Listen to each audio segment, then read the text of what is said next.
അസ്സലാമലൈക്കും കൂട്ടുകാരെ, ഞാൻ നാരിയസലാത്തിനെ കുറിച്ചാണ് പറയാൻ പോകുന്നത്. എല്ലാവർക്കും നാരിയസലാത്തിനെ കുറിച്ചും അതിന്റെ ഗുണഫലങ്ങളെ കുറിച്ചും നന്നായിട്ട് അറിയാം. ഇന്ന് എന്റെ ജീവിതത്തിൽ നാരിയസലാത്തിനുള്ള പങ്ക് പറയാൻ. കുറച്ച് ദിവസങ്ങൾക്ക് മുമ്പ് എന്റെ ജീവിതത്തിൽ ഒരു പ്രശ്നമുണ്ടായി. അതിന്റെ സങ്കടത്തിൽ ഞാൻ ഇരിക്കുന്ന സമയത്ത് എന്റെ സുഹൃത്ത് എനിക്ക് നാരിയസലാത്തിനെ കുറിച്ച് പറഞ്ഞു തരുന്നത്. അവൾ പറഞ്ഞു, നിന്റെ പ്രശ്നം നിയത്താക്കി 100 തവണ നാരിയസലാത്ത് ചൊല്ലി നിന്റെ കാര്യങ്ങൾ നടക്കുന്നതാണ്. അങ്ങനെ ഞാൻ സുബഹി നിസ്കാരം കഴിഞ്ഞ ശേഷം നിയത്ത് വെച്ച് 100 നാരിയസലാത്ത് ചൊല്ലാൻ തുടങ്ങി. അങ്ങനെ കുറച്ച് സമയങ്ങൾക്കുള്ളിൽ എന്റെ എല്ലാ പ്രശ്നങ്ങളും തീർന്നു. അൽഹംദുലില്ലാ, എനിക്ക് വളരെ സന്തോഷമായി. അന്നു മുതൽ ഞാൻ നാരിയസലാത്തിന്റെ പവർ മനസ്സിലാക്കി. പിന്നെ ഞാൻ എന്നും 11 തവണയെങ്കിലും ഓതണമെന്ന് തീരുമാനിച്ചു. ഇനി നമ്മൾ നാരിയസലാത്തിന്റെ ഗുണങ്ങളാണ് പറയുന്നത്.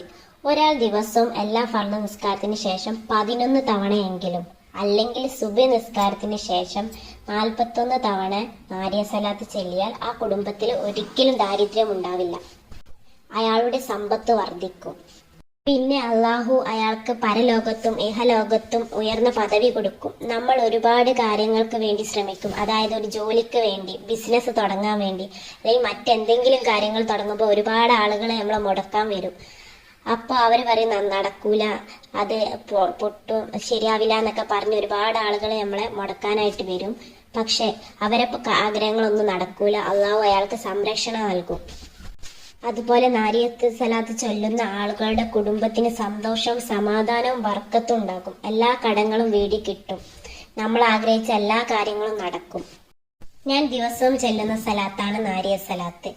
പറ്റുമെങ്കിൽ എല്ലാവരും ദിവസം 1 തവണയെങ്കിലും ചെല്ലണം. ഈ ചാനലിൽ ഇതുപോലെയുള്ള ദിക്റുകളും സലാത്തുകളും ഖുർആനുമായി ബന്ധപ്പെട്ട വീഡിയോസുമായി ഞാൻ ഇനിയും വരാം. എനിക്ക് ഒരുപാട് അറിവുകളുള്ള ആളൊന്നല്ല കേട്ടോ. അറിവുള്ള ആളുകൾ സംസാരിക്കുന്ന പോലെ ഒന്നും എനിക്ക് സംസാരിക്കാൻ അറിയില്ല. എനിക്കറിയുന്ന അറിവുകൾ ഞാൻ നിങ്ങളിലേക്ക് ഷെയർ ചെയ്ത് തരികയാണ്. അപ്പോൾ സലാത്തുകളും ദിക്റുകളും നിത്യം നമ്മുടെ ജീവിതത്തിൽ ചൊല്ലി വരാൻ അള്ളാഹു തൗഫീക്ക് തരട്ടെ. ആമീൻ. അടുത്ത വീഡിയോയുമായി വീണ്ടും കാണാം. അസ്സലാമു അലൈക്കും വറഹ്മത്തുള്ളാഹി വബറകാതുഹു.